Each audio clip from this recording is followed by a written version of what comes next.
તો જમ્મુ કાશ્મીરમાં હિમવર્ષાનું જોર વધ્યું છે। લેહમાં નવેસરથી હિમવર્ષા શરૂ થઈ છે અને બરફથી ઢંકાઈ ગયા છે લેહના પહાડો।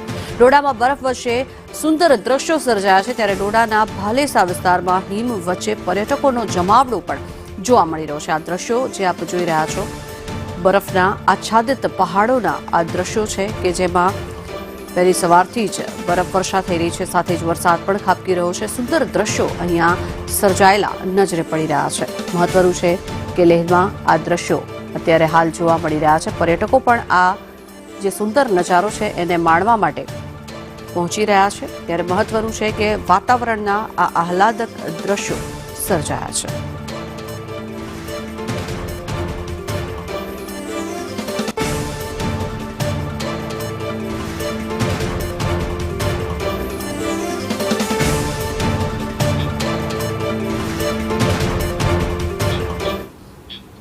આગળ વાત ઉત્તર ભારતની કરીએ